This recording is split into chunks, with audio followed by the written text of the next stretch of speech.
예, 우리는 베드로에 대해서 잘 알고 있는데 그 베드로라는 분의 일화 그리고 실제 있었던 일이죠. 예수님의 12제자 중에 한 명이었고 어떻게 보면 예수님이 가장 또 가까이에 두셨던 그런 분인데 베드로 이야기는 부분적으로 많이 듣고 알고 있는 것 같아요. 그런데 순차적으로 베드로가 처음부터 끝까지 시간적으로 순차적으로 어떻게 예수님이 베드로를 바꾸셨나, 그리고 어떻게 베드로를 통해서 놀라운 일들을 이루셨을까, 이 어부를 통해서를 오늘 말씀을 순차적으로 처음부터 끝까지 복음서를 중심으로 보려고 합니다. 예수님이 어느 날 갑자기 바닷가에서 고기를 잡던 베드로에게 나타나셨죠. 그래서 하신 말씀이 나를 따라와라. 그러면 내가 너를 사람을 낚는 어부가 되게 하겠다. 그렇게 말씀하셨습니다. 이 말씀을 보면서 성역 공부도 그렇고 우리가 익히 들었던 말씀은 베드로는 예수님에 대해 전혀 몰랐고 성경도 몰랐고 관심도 없었고 물고기만 관심이 있었고 또 많이 배운 사람도 아니고 그냥 어부에만 충실했던 사람이 어느 날 예수님이 나타나셔서 따라오라고 하니까 기적같이 모든 걸 다 버려두고 즉시 예수님을 따랐다. 그렇게 우리가 많이 듣고 배워왔습니다. 그런데 마태복음이나 마가복음이나 누가복음만 보면은 그렇게 알 수 있는데 요한복음을 보면 순차적으로 예수님을 이 바다에서 고기 잡기 전에 만나기 전에 먼저 만난 모습이 나옵니다. 그러니까 이것은 지금 처음 만남이 아니라는 거예요. 예수님께서 예루살렘에 가셨는데 요단강 근처에 세례 요한에게 세례를 받았죠. 근데 세례 요한이 제자가 안드레였습니다. 베드로의 형이었어요.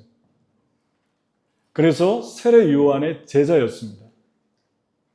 세례 요한의 제자가 안드레였다는 사실은 새롭잖아요. 그래서 요한이 예수님이 자기에게 세례받으러 나오는 걸 보면서 보라, 세상 죄를 지고 가는 하나님의 어린 양이다. 그러니까 세례 요한의 제자 중에 안드레가 예수님에게 가서 예수님과 대화를 나누고 예수님의 제자가 됩니다. 예수님을 만나고 나서 안드레가 베드로를 찾아서 베드로를 예수님께 데리고 옵니다. 그 다음 날은 빌립을 예수님이 만났는데 빌립이 나다니엘을 예수님께 데리고 옵니다. 근데 나다니엘을 데리고 오는데 분명히 데리고 온 사람은 빌립인데 나는 네가 오기 전에 이스라엘은 무화과나무가 많았잖아요. 지금도 많고 근데 그 무화과나무 아래에 있을 때 나는 너를 보았다. 그러니까 나다니엘이 처음에는 갈릴리 출신이라고 무시했죠. 왜냐하면 갈릴리는 폭동이 자주 일어나서 로마에 항거하는 폭동이 주로 갈릴리에서 일어났기 때문에 갈릴리 사람들을 아주 그렇게 낙인을 찍어가지고 수준 낮은 사람들로 그 당시에 여겼습니다.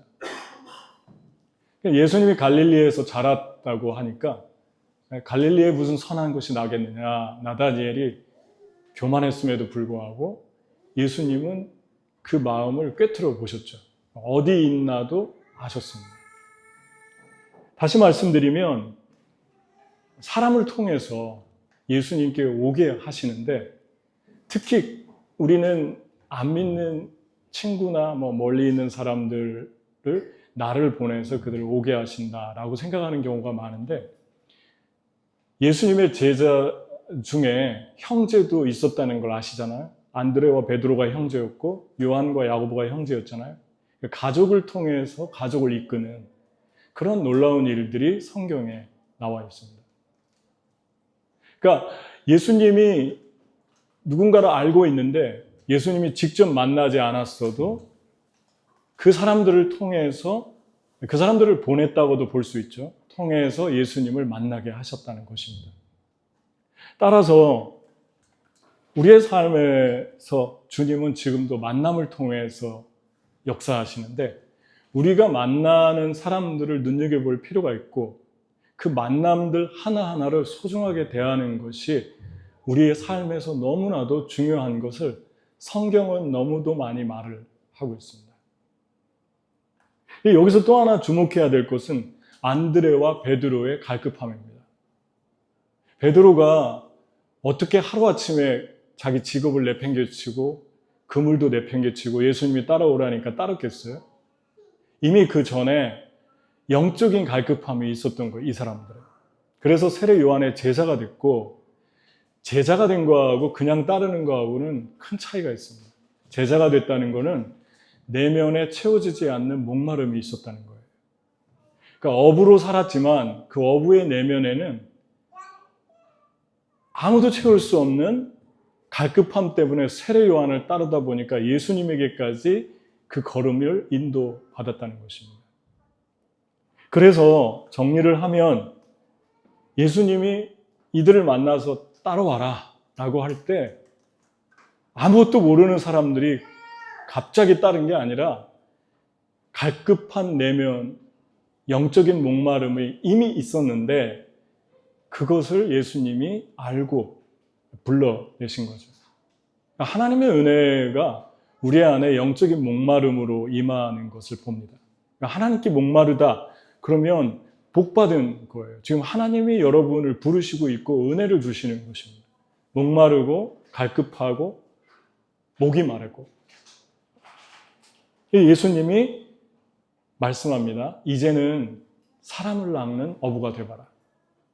너는 그동안 물고기를 잡았는데 나는 너를 통해서 이제 사람을 잡고 싶다. 사람을 구원하고 싶다. 그렇게 말씀을 했습니다. 예수님이 어떻게 그 내면을 채우는가? 우물가 여인 이야기가 있잖아요. 그 한 외롭고 지친, 삶에 지친 물동이를 가지고 물을 기르러 온 여인을 만나서 대화를 깊이 나누고 있는데 제자들은 음식을 사러 갔죠. 음식을 사러 가서 음식을 사가지고 돌아왔는데 그 음식을 사가지고 예수님에게 갖다 주려고 하니까 예수님이 괜찮다 그래요. 그러니까 제자들이 말합니다. 식사 시간이 지금 다 됐는데 누가 음식을 예수님에게 갖다 줬느냐. 예수님이 내 음식은 하늘의 음식이 있는데 하나님이 나에게 하라고 하는 일을 할 때 그때 나에게 그게 내 음식이다. 그리고 천상의 음식, 하늘의 음식이다.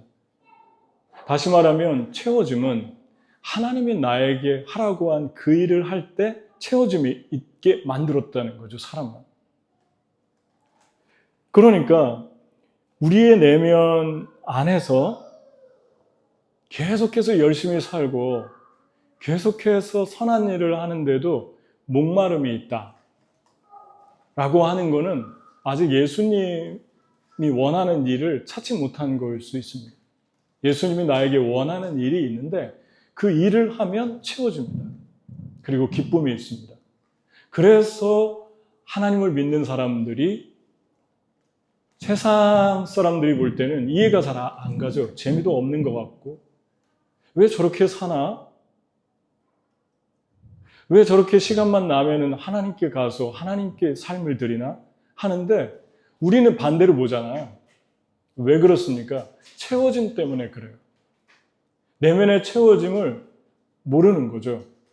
알 수도 없고 이해할 수도 없는데 그것은 주님이 은혜를 주셔야만 볼 수 있고 깨달을 수 있는 것입니다. 여러분, 사람 안에 있는 소망이 얼마나 중요한가. 과학자들이 쥐를 어두운 항아리에다 넣고 실험을 했어요. 물을 담아놓고 헤엄을 얼마나 하나, 얼마나 치고 생존하나. 어두운 빛을 하나도 주지 않고 어두운 곳에 넣었더니 예상대로 3분 수영하고 죽었습니다. 근데 다른 쥐들을 빛을 주면서 약간의 빛을 주면서 물을 받아놓고 거기에 담아놨는데 36시간을 헤엄을 수영을 했어요. 36시간이면은 산분한 사람들의, 그 쥐들의 700배입니다. 700배. 700배를 살려고 발버둥 친 거예요. 사람은 음식이 없으면 40일을 산대요. 과학자들이 그럽니다. 물이 없으면 4일, 공기가 없으면 4분, 그리고 희망이 없으면 4초를 산다. 그런 말을 책에서 읽었어요. 여러분, 우리 안에 소망이 있으면 우리 표정도 바뀌죠. 몸도 좋아집니다. 소망이 있는 거예요. 크고 작은 소망이 이렇게 중요합니다. 내일이 기다려지는 사람하고 기다려지지 않는 사람하고 달라집니다. 삶이. 그런데 그 빛의 차이로 쥐들의 실험 현상이 나타났다면 인지 능력을 가진 사람은 어떨까요? 사람은 더 하겠죠. 그러니까 빛이 있어야 되는데 예수님이 자신을 빛이라고 그랬습니다. 나는 세상의 빛이다. 근데 그 빛을 다른 쉬운 말로 적용한다면 비전입니다. 소망. 나는 너를 통해 할 일이 있는데 그동안 물고기만 잡았는데 나는 너를 통해 사람을 잡고 싶다. 그게 비전으로 주어진 거예요. 그 갈급한 영혼이 채워진 거죠. 여러분, 여러분의 삶에 비전이 있습니까? 꿈이 있습니까? 하나님으로부터 오고 있는 소망이 있나요? 그러면 우리의 영혼이 달라질 것입니다. 지금 달라지고 있어야 돼요. 비전은 빛입니다. 예수님은 빛이에요. 어떻게 사람 낳는 삶이 되게 하셨을까? 물고기 잡던 삶에서. 첫 번째는 베드로가 다시 돌아와서 예수님이 따라와라 그러니까 고기를 잡다가 물고기 다 놓고 그물을 다 놓고 예수님 따라갔죠. 그 다음에 어떤 일이 벌어졌나 순차적으로 볼 때 베드로 집에 갔어요. 사람들이 쭉 따라왔습니다. 근데 베드로 집에 가니까 장모님이 계십니다. 베드로가 장모님을 모시고 산 걸 알 수 있죠. 그런데 장모님이 병이 걸렸어요. 오래 병을 앓고 있는 분이에요. 사람들이 옆에서 있다가 예수님 좀 고쳐주세요. 고쳐주세요. 그러니까 예수님이 손을 얹어서 그 병을 고쳐줍니다. 그 여인이 즉시 나와서 일어나서 한 일이 뭘까요? 예수님과 거기 있는 사람들을 수종드니라. 이 여인이 병 나은 것도 놀라운 축복이고 은혜였는데 일시적인 거였죠. 그런데 이 여인은 평생 예수님을 섬기며 예배하며 살아갑니다. 그게 더 큰 기적이었어요. 여러분, 베드로가 그물을 놓고 물고기를 포기하고 왔다는 것은 그날의 일당, 그날의 번 돈이 들어오지 않는다는 거예요. 그러면 베드로를 통해서 가족과 이 아픈 장모님과 자녀들이 살아야 되는데 우리 주님이 어떤 분인지 보이잖아요. 베드로가 주님을 따르고 주님의 소망을 붙들었을 때 주님께서 베드로에게 필요한 것을 정확하게 주십니다. 그래서 그 나라와 그 의를 구하는 자들의 삶에 내가 모든 걸 더하리라는 말씀이 성취됩니다. 그리고 나았고 이걸 돈으로 환산해도 비교할 수 없잖아요. 나았으니까. 그 다음에 베드로의 가정에 더 큰 경사는 이분이 하나님을 섬기기로 태도를 바꾼 거예요. 채워짐이 시작됩니다. 언제부터였습니까? 예수님 따르려고 작정한 순간이었어요. 제가 이 말씀을 준비하는데 갑자기 그 생각이 났어요. 인간의 내면에 채워지지 않는 빈 공간이 있다. 그래서 철학자 팡세가 얘기했죠. 파스칼. 팡세에서 파스칼이 얘기했죠. 수학의 천재였던 분이죠. 신실한 크리스찬이었죠. 내면에 채워지지 않는 그 공간을 하나님이 오실 때 채워지는데 하나님의 일을 할 때 채워지죠. 뉴욕 대학에서 제가 성역 공부를 인도를 했는데 지금으로부터 25년 다 돼가는 것 같아요. 25년, 한 15년에서 18년 그 정도 전인데 뉴욕 대학에서 성역 공부 그룹이 있었어요. 제가 목회를 하기 직전입니다. 근데 거기에 그 뉴욕대에 다니던 국악 동아리들이 있었는데 그 성경 공부 모임에 나왔어요. 제 예배 모임에. 근데 한 기억에 남는 일이 한 형제가 여자친구를 데려왔는데 그 여자친구가 기독교에 대해서 아주 적대적이라고 그랬어요. 그래서 걱정하면서 근심하면서 데리고 왔어요. 간신히. 얼굴 표정이 너무 안 좋죠. 그런데 예배를 드리고 설교를 하는 중간에 자매가 갑자기 울기 시작하더니 그 자리에서 무릎을 꿇고 나 예수님 이 시간에 좀 고백해도 되겠냐고 그래가지고 제가 설교를 멈췄어요. 그리고 다 멈추고 예수님 영접을 했습니다. 그 자매가 입으로. 옆에 있던 형제 하나가 저는 교회를 다녔는데 예수님을 정식으로 영접한 적이 없는 것 같아요 하고 영접했어요. 그 자리에서. 다시 무릎을 꿇고. 그리고 나서 그 자매는 간호사였는데 얼굴이 정말 차이나게 변하기 시작하는 거예요. 보기만 하면 너무 감사해하고 웃고. 두 명이 감사하겠죠. 남자와 자매 둘이.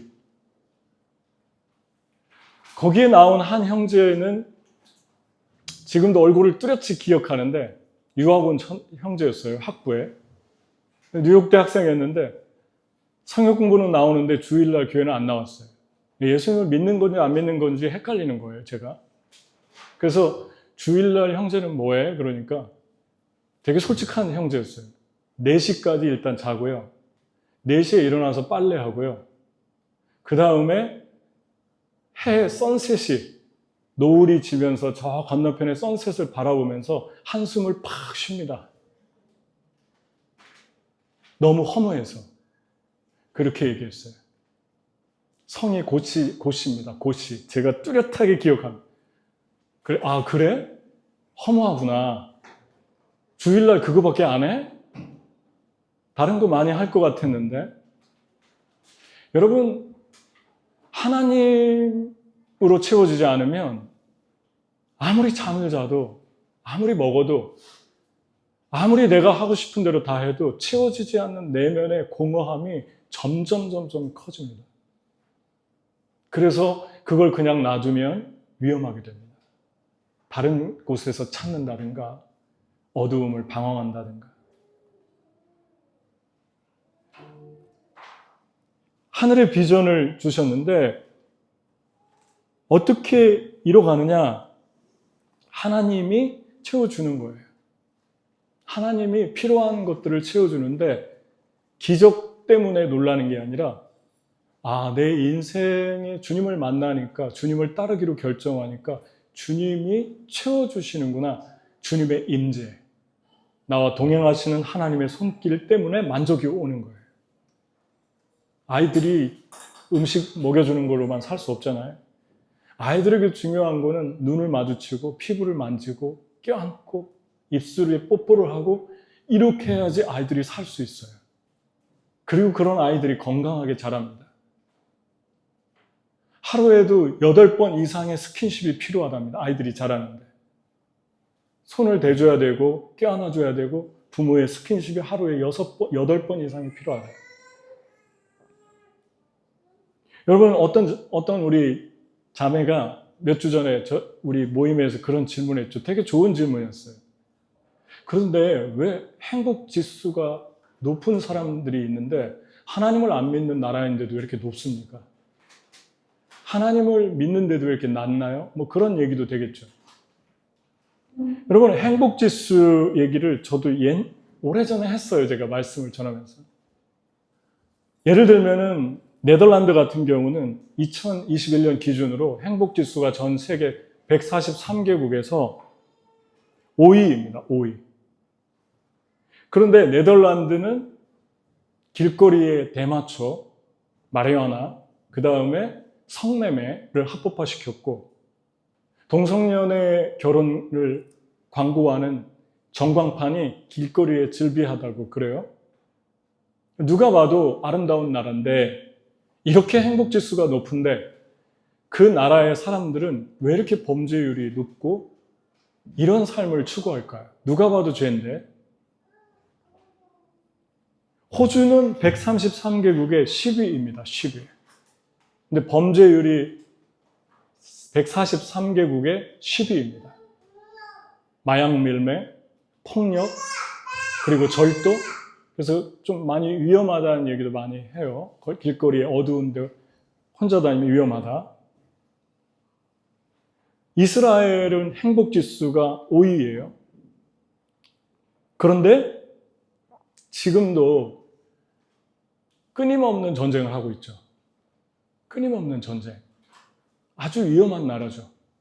왜 이렇게 행복한데 전쟁이 이렇게 그치지 못하는 걸까요? 왜 협상을 못하는 걸까요?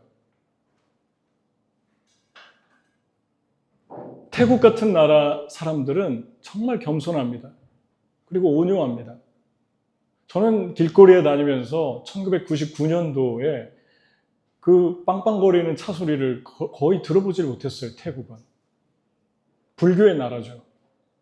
그런데 그렇게 온유하고 겸손한 사람들이 어떻게 이렇게 음란하고 온갖 죄악과 그 불법이 성하는 그러한 나라가 되어가는 걸까요? 여기서 말하고 있는 것은 행복 지수를 통해서 그 사람들을 하나님이 필요 없는 사람으로 보면은 크게 오류를 범할 수 있다는 것입니다. 그 행복 지수의 기준을 어디다 두었는가도 궁금하지만 행복 지수가 우리의 모든 것이 된다면 그 행복 지수가 하나님이 원하는 기준인가? 하나님께서 우리에게 말씀하시는 것은 행복 지수가 높아도 죄인이라는 것이고 예수가 필요하다는 것입니다. 온 열방의 사람들이 예수 그리스도를 영접하고 그분과 함께 동행하는 삶을 원했던 것이지 그냥 우리 필요만 채워진다고 좋아하는 그런 삶을 원하시는 게 아니라는 거예요.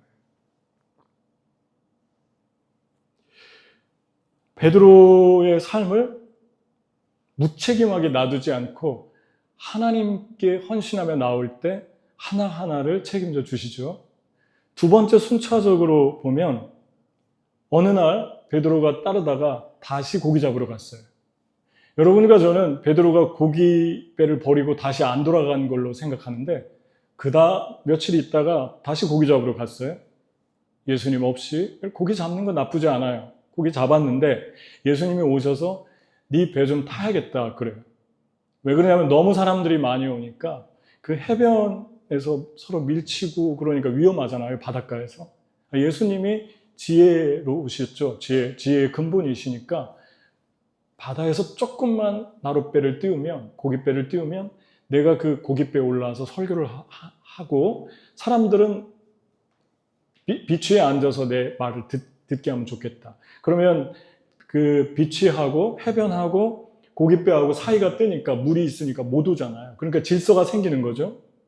예수님이 베드로 배에 올라탔어요. 베드로가 출퇴근하려고 하는 저녁 밤새 그물을 던지고 철회하고 퇴근하려고 하는데 하필 베드로를 통해서 설교를 하시고 사람들이 구원을 받고 은혜를 받죠. 배를 쓰신 것입니다. 그리고 나서 베드로에게 깊은 데로 가자. 깊은 데로 가서 그물을 던졌는데 한 마리도 못 잡았죠. 저녁 밤새 동안. 근데 그물을 들 수 없을 만큼 찢어질 정도로 잡았습니다. 그때 나타난 현상이 베드로가 회개도 했지만 나를 떠나세요 회개도 했지만 또 하나 중요한 사실은 너무 고기가 많이 잡혀서 옆에 같이 있는 동료의 배를 불렀어요.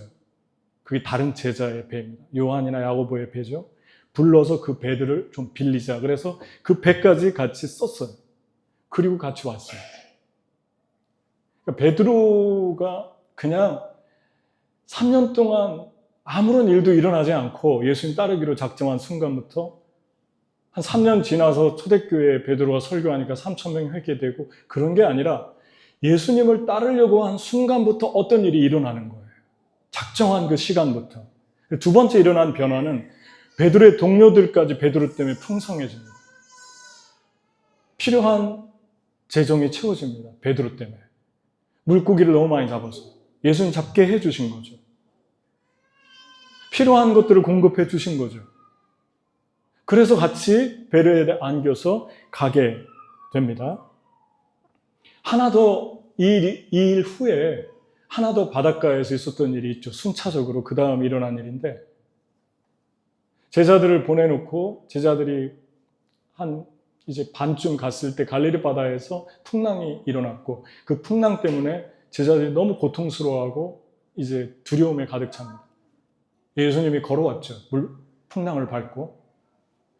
제자들이 풍랑 때문에 두려워하다가 예수님 보고 유령이라고 그럽니다. 사람의 모습은 걷는 모습을 보면 금방 기억한대요. 멀리서도. 탕자의 아버지가 탕자를 기억할 때 멀리서도 보고 달려가잖아요. 걷는 모습 때문에 그래요. 예수님하고 3년을 같이 오랜 시간을 같이 다녔는데 예수님이 걸어오는 걸 몰랐을까요? 예수님 알아봐야 되잖아요. 그런데 예수님을 보고 유령이라고 놀랍니다. 많은 분들이 삶의 어려움이 오는데 그걸 우리는 풍랑이라고 얘기할 수 있죠. 근데 그 풍랑이 올 때 그 풍랑을 두려워하다가, 그 풍랑을 원망하다가, 그 어려움을 원망하다가 원망이 예수님에게로 옮겨가는 수가 있죠. 예수님에게 옮겨가서 길면 수년 동안 어떤 사람은 평생 예수님께 더 이상 나오지 못합니다. 만났어요, 그런 분들.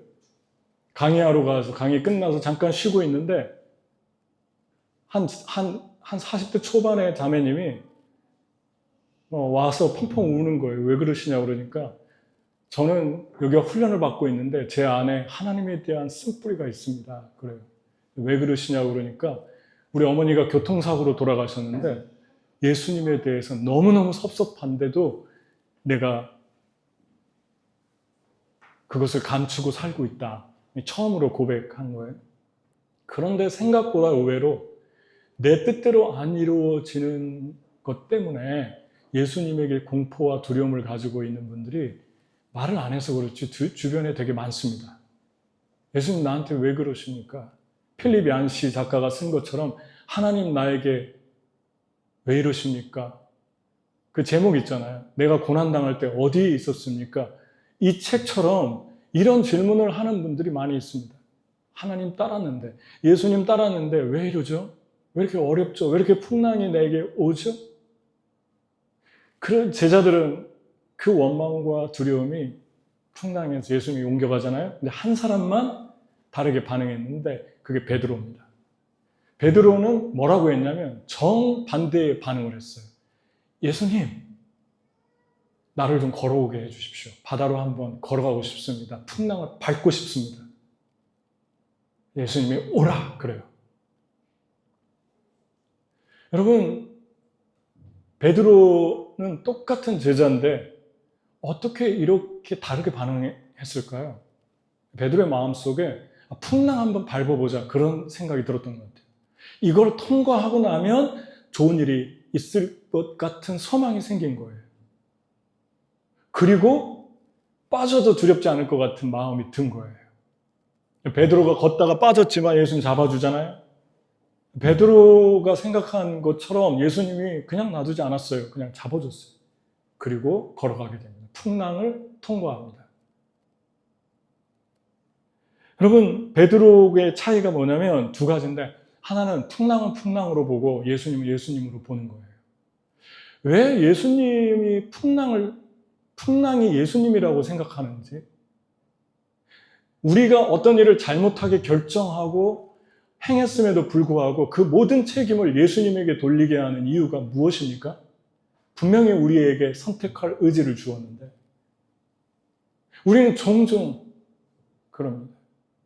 제임스 스캇 팩이라는 거짓의 사람들이라는 책에서 이런 얘기가 나와요. 한 엄마가 정신이 좀 이상한데 아이를 차에 태우고 물가로 떠나보내면서 차에서 뛰어내려가지고 오 주님 왜 나에게 이런 시련을 주십니까? 이런 사람도 있다는 거예요. 거짓의 사람들이라는 책의 심리학적인 책인데 이런 얘기가 나옵니다. 만신이라는 복싱 선수가 사람을 죽이고 복싱하다가 왜 나에게 이런 시련을 주십니까? 그렇게 고백을 했대요. 복싱을 하지 말았어야죠. 하나님 보시기에 안 좋은 운동이잖아요. 여러분, 선택을 했는데 풍랑을 풍랑으로 보고 예수님을 예수님으로 보는 눈을 가진 사람이 베드로입니다. 그죠? 너무 건강하지 않습니까? 베드로의 내면이. 그리고 그 풍랑을 밟은 사람은 최초로 베드로 한 사람이었어요. 그리고 통과해 갑니다. 여러분 안에, 제 안에 사단은 예수님으로부터 멀어지게 해요. 예수님 믿으면 점점 내게 두려운 일만 생겨요. 어떤 일이 잘 안 돼요. 그리고 내게 트라우마가 있어요. 큰 충격이 있어요. 근데 하나님은, 성령은 풍랑을 너는 걸을 수 있고 밟을 수 있고 통과하고 나면 넌 더 단단해질 거다. 한번 걸어봐라. 한번 통과해봐라. 조금만 참아봐라. 그렇게 말씀합니다. 성령은 소망이고 사단은 자책이고 이루어지지 않은 일을 미리 절망하고 포기합니다. 이게 사단과 성령의 차이입니다.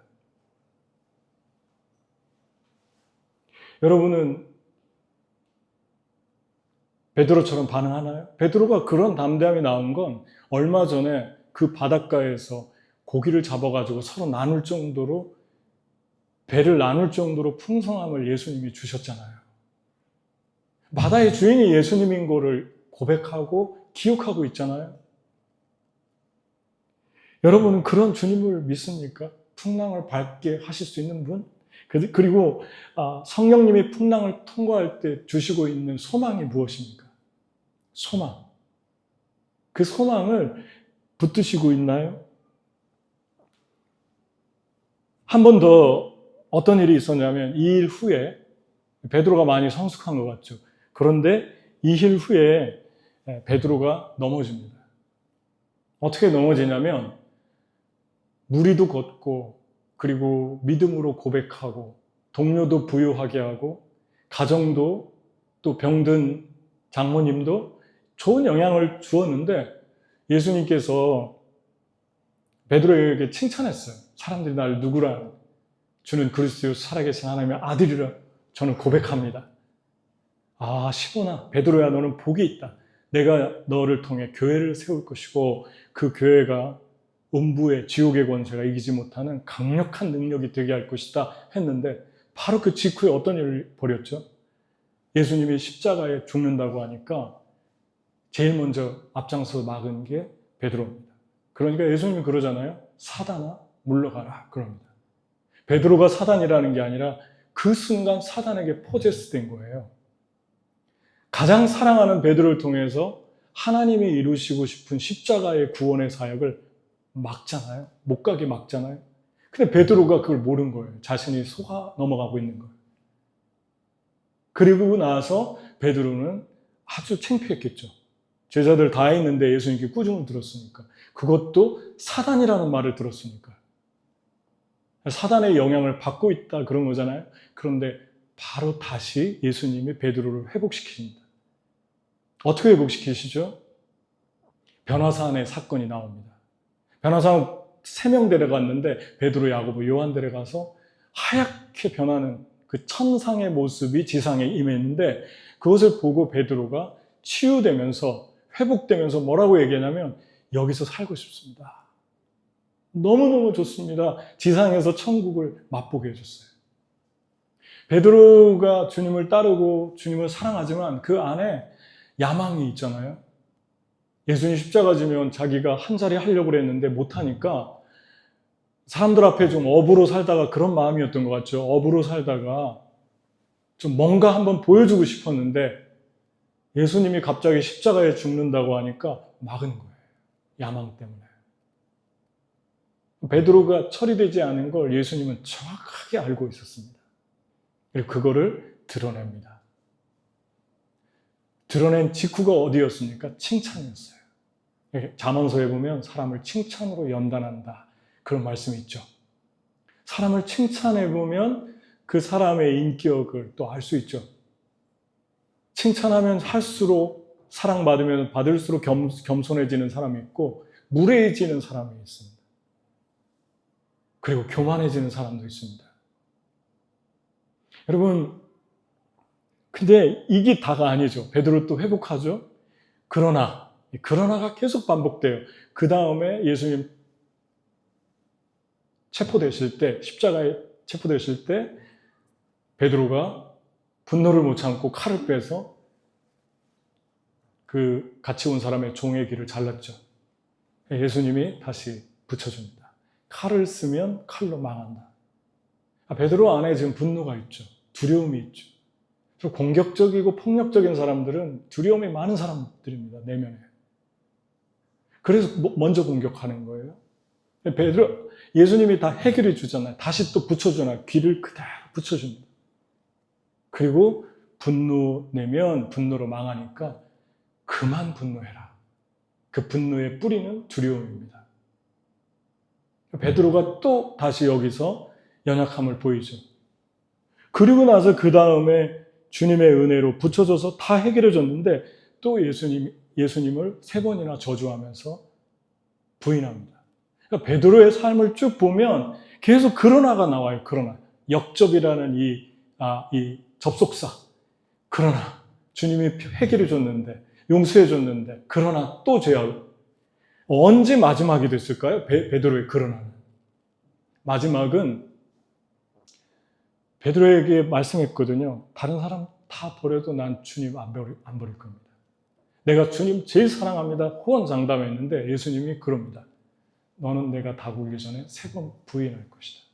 부인한 정도가 아니라 욕하면서 저주했잖아요. 그리고 닭이 웁니다. 그 말씀이 생각나서 베드로가 나가 통곡했더라 그러는데 말씀이 생각나기 전에 한 구절이 더 있어요. 중요한 말씀이. 그게 뭐냐면 예수께서 돌이켜 베드로를 보시네. 베드로는 지금 계속 실수하면서도 예수님을 따랐죠. 그래서 저쪽에서 이게 벽이 있는데 이쪽 대제사장의 뜰이고 저쪽에 사는 데고 저쪽이 지금 벽이 낮아서 사람들이 구경하려고 따라온 사람들이에요. 저쪽에서 불을 쬐고 있어요. 새벽에. 예수님 새벽에 체포됐으니까. 저쪽에 예수님이 고문받는 자리에서 보인 거예요. 이렇게. 그리고 베드로와 눈빛이 마주쳤어요. 눈빛이 마주치니까 예수님 한 말이 떠올랐어요. 그리고 가서 통곡하기 시작한 거예요. 말씀이 생각나게 한 것은 예수님의 눈빛이었어요. 근데 그 눈빛은 어떤 눈빛입니까? 어떤 눈빛이었을까요? 내가 얘기했지, 그러면 그렇지. 그런 눈빛이 아니었죠. 불쌍히 여기고, 긍휼히 여기고, 나는 너를 포기하지 않을 거다. 너는 사람 낳는 어부가 될 것이다. 내가 얘기한 대로, 내가 너에게 약속한 대로. 사랑의 눈빛이죠. 그래서 십자가에 달려서 핏물이 머리부터 흘러서 눈으로 들어가 그 온통 눈이 빨갛게 된 그 피눈물을 흘리는 예수님의 그 눈빛이 이 세상을 향한 어떤 눈빛이었을까요? 돌아오기를 기다리는 사랑의 눈빛이죠. 너네들이 이제 앞으로 이제 큰 저주를 받을 것이다. 그런 눈빛이 아니죠. 유대인들이 예수님을 그렇게 해서 유대인들이 저주를 받아서 600만이나 학살됐다. 이런 얘기 함부로 하면은 안 됩니다. 성경적이 아니에요. 예수님은 그런 유대인들을 용서하셨어요. 바리새인들도 용서하셨고. 그렇게 말씀하고 있는데 인간이 만들어낸 그 사상이 유대인들이 가는 곳마다 고통을 주고. 여러분, 유대인 제일 먼저 금융업을 시작한 게 유대인이잖아요. 어떻게 유대인이 금융업을 시작합니까? 유럽에서 농경사회이기 때문에 금융업은 시작하지도 않고 무시받던 직업이었어요. 농경사회이기 때문에. 그런데 유대인이 농사를 못 짓게 하니까 유대인이 금융사업을 시작해요. 금융사업 시작해서 잘 되니까 또 빼앗고 그들은 게토라는 빈민촌으로 또 도망가고 도망가다가 유럽을 도망가다가 터진 게 홀로코스트예요. 그 내면에는 크리스찬들의 잘못된 사고방식, 유태인들은 예수님 죽였다. 그런 것도 다는 아니지만 그런 사상도 배제할 수 없다는 거죠. 그 유대인들이 나중에 살고 싶어서 찾아 떠난 땅이 뉴욕입니다. 뉴욕. 미국의 동부. 그래서 유태인들이 뉴욕 동부에 많은 거죠. 금융사업이 최고로 발전했고 월가가 나왔고. 여러분과 저의 삶에서 우리 주님께서 계속해서 그러나를 반복하는데 우리가 결정적으로 변화하려면 어떤 순간이었나? 그러나가 해피엔딩으로 끝난 순간은 예수님의 눈빛을 바라보는 거예요. 주님의 일을 하는데 순간순간 우리가 있잖아요. 베드로처럼 내가 했고 내 힘으로 했고 내가 없으면 안 되고 내 의가, 내 열심이 드러나잖아요. 그런 것들이 언제 다 깨져나갑니까? 예수님의 눈빛을 만날 때예요. 그래서 예수님이 우리가 어둠을 통과할 때 때로 조용히 침묵하십니다. 예수님이 침묵할 때는 예수님 눈빛을 좀 마주치자는 거예요. 내가 너의 눈빛을 바라보고 싶다. 내가 너와 함께 네가 나의 눈빛을 좀 바라보면 좋겠다. 내가 너를 향한 사랑, 너의 있는 모습 그대로를 향한 내 사랑을 네가 바라봤으면 좋겠다. 예수님의 눈빛을 바라보는 상황을 주십니까? 주님이 주시는 기회가 어떤 것입니까?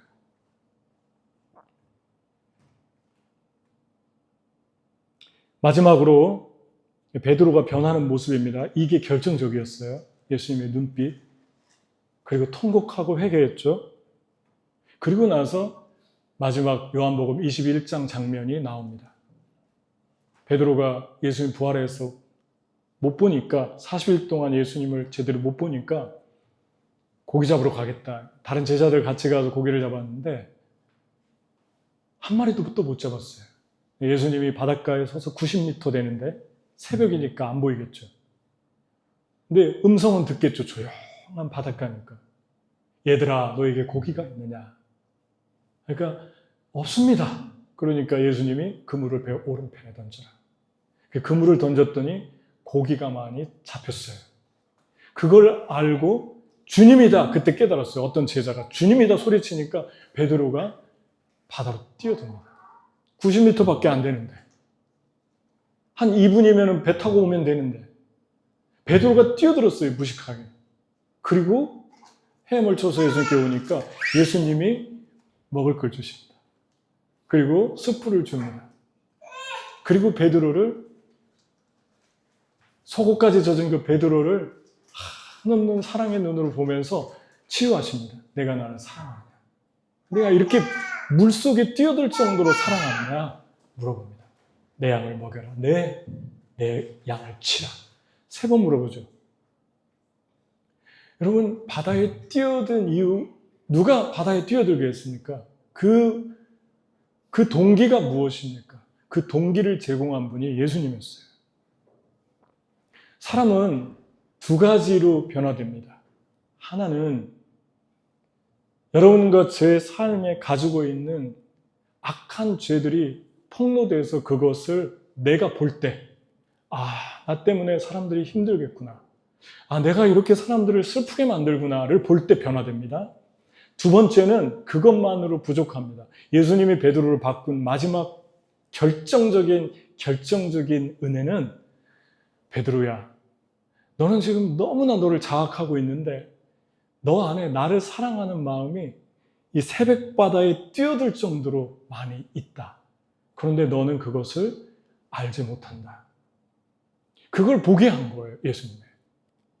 사단은 여러분과 저에게 계속 어떤 마음을 주냐면 나를 아는 사람, 내 마음을 아는 사람, 내가 어떤 사람인지 진짜 모습을 알면 사람은 나를 사랑하지 않을 거야.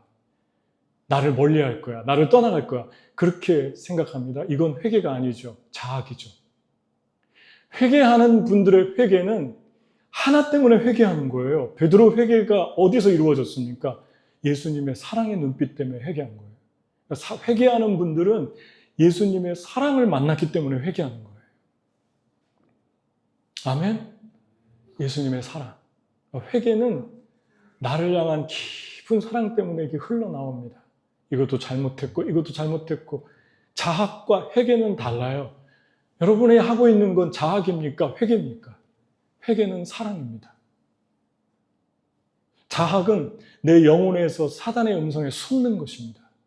나는 사랑스럽지 않고, 나는 주님 사랑하지 않고, 나는 껍데기뿐이고, 나는 위선자고.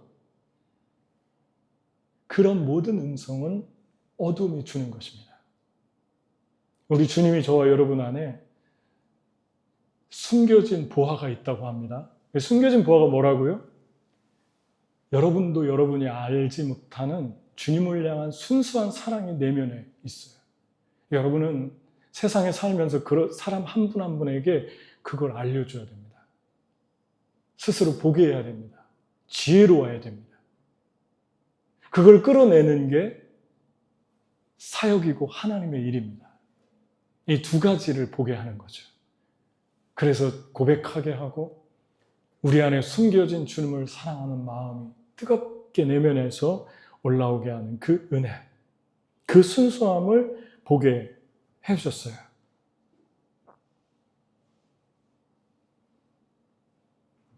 여러분, 이런 일들이 일어나고 있나요? 우리의 내면에서?